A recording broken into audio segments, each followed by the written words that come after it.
amafaranga arazi ubwenge, amafaranga ataha kuba yazi. Rero nubabwira yuko ahubwo bogerageza kugwiza ubumenyi mu bintu bibiri, muco bita money understanding, gutahura amafaranga, na money management, ko yatahuye umenya n'ingene uyatunganya. Nico gituma nubatumirira kurondera ubumenyi bakayamenya kugira bashobore kuyatahura. Ni nazo nyigisho dutanga cyane kugira umuntu amenye yuko gutera imbere ntibivana n'amafaranga menshi, ahubwo bivana n'ingene bayatahuye.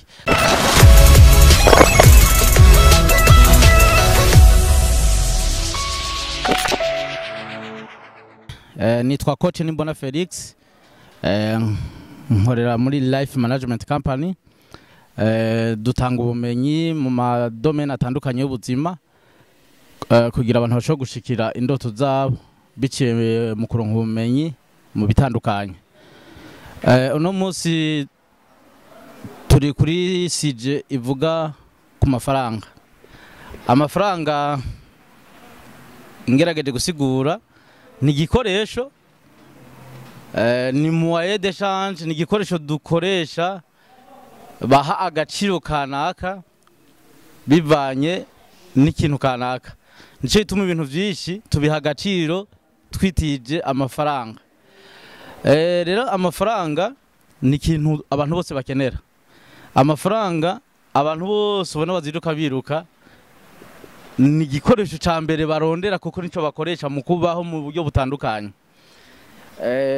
Arafise n'amazina atandukanye bivanye n'ahantu buri. Nko mu ishuri abanyeshuri bayita minerval, mu butungane hari abayita amande, hari abayita ikori, hari abayita taxe, yitwa ibitandukanye. No mwishengera afise izina yitwa, hari abayita ibigira 10, bayita amashikanwa, yitwa ibitandukanye. Amafaranga amajambo make rero ni igikoresho umuntu wese akenera, kandi nta muntu umwe atayakunda kuko turi kondane, turi oblige kuyakoresha. Ni igikoresho cankenerwa mu buzima bwa misi yose. Itandukanizo riri hagati y'abantu amafaranga yiyongera n'abantu ateragabanuka bihagaze ku ngene bayatahura, cyo no kwita money understanding mu rurimi rw'icongereza. Ingene bayatahura na n'ingene bayatunganya, money management. Ntushobora kuduza amahera utayatahura, ntushobora kuduza amahera utazi ingene bayatunganya. Ikibazo rero si ingene abantu binjiza amafaranga, si ubwishi canke ubuke bw'ingene bayaronka, ahubwo n'ingene bayatahura n'ingene bayatunganya. Money understanding nkuko nabivuze na money management. Ngomba nitiza karorero nkoreshe iri cupa.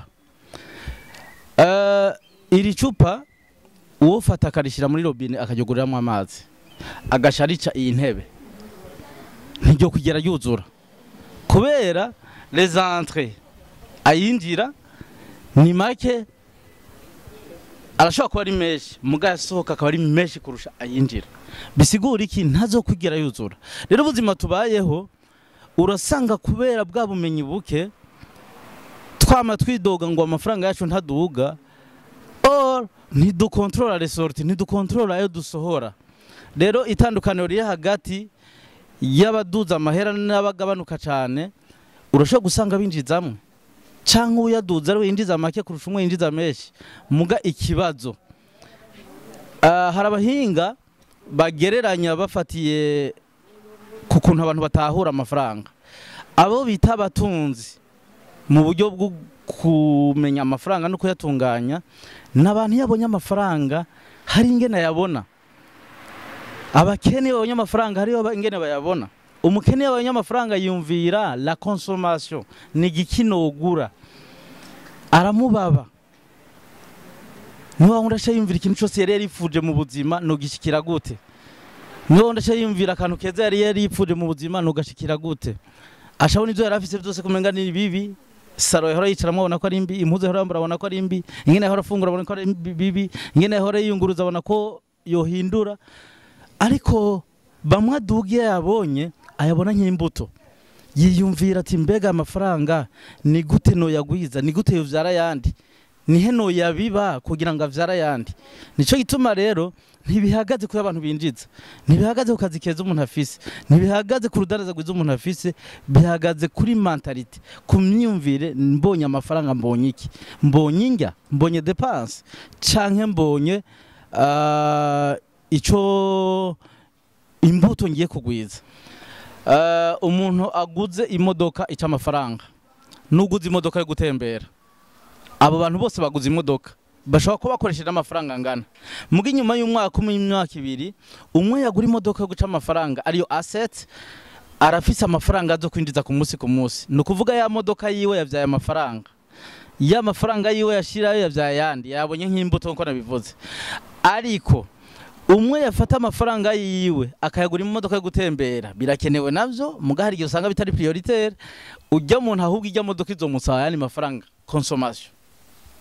Ivyo nuborowe bwinshi umuntu ashobora gutanga. Mu yandi majambo rero kugira ukoresha amafaranga neza, nukuyashira ahantu akubera imbuto, akama yandi mafaranga, akavyara yandi mafaranga. Nyifato umuntu yogira kugira amafaranga yiwe abandanya agwira. Iyo umuntu arosa amafaranga, nugutahura yuko murajya amafaranga yose saye gukoresha, harimwe imbuto yo kubiba, ico no kwita investissement, kugira ngo avyara yandi.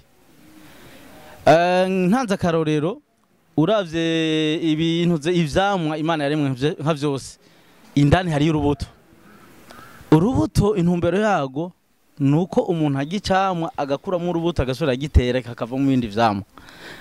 Ariko ikibazo ntakarero ka avoka, iyo umuntu afashe avoka naho yoba ashonje gute, ntashobora kurya kiya kibuto. Arajya icakwiye kurya, ikibuto akagishyira ku ruhande, iyo azi ubwenge ashaka gitera ahantu kikazomera hakabindi avoka. Izo vyarari mu avoka menshi. Ariko twebwe tugomba kwitwara nk'impene. Impene yonyene nabonye ijya avoka ikajyana n'ikibuto. Rero si kubera ivyo nkene vyose vyakwiye, si kubera amabezo yose yande yabaye satisfait, nogira ico no kwita épargne ta saving, no bika. Ahubwo ni discipline, ni ndero niha yo kwiyumvira nti mbege ejo bizogenda gute. Nkashobora kugira nti murajya amafaranga 10,000 ndose, murajya amafaranga 5,000 ndose, kuko arabazi yuko umuntu aziganya kubera afite amamiliyoni. Oya, muri kiya 1,000 ndose, muri rirya jana rimwe ndose, hateza kuba mu imbuto. Nategereza gusetinga discipline ivuga ngo mbega mu mafaranga ndose naho ryo bijana rimwe, harimwo angahe gwanje yo gukoresha, harimwo angahe yo kubika nk'imbuto. Ayo mahere kubika nk'imbuto arashobora kuba ari make make, ukayabika sukubika kugira ubike gusa, ahubwo ubika kugira ngo ejo canke hirya yejo uzoshikire cyo no kwita some kanaka canke amafaranga kanaka, ushobora kuba yambuto ugera gutera ahantu no kwita nk'umutahe. Ejo akazo kuvyarira inyungu ari byo vyamwa buvuye muri yambuto watera. Rero nta bundi buhinga, nico gituma uzura ababarimyi bose arimbura agakuramo imbuto akayishira ku ruhande. Iyo mbuto ntazosonza gute, nahazokena gute, ayiraba nk'ikizira kuko arifitiye umugambi azoyitera. Nimba yabitse ikiro kimwe aziko azokuramo ibiro 70 ingahe, nimba yabitse ibiro 10 aziko azokuramo amatona, mugayo bijya arahaza inda y'umunsi umwe biraheze. Rero no mu mafaranga nuko nico gituma turigisha ubuhinga ni discipline, kuko muzo tugisha harimo discipline.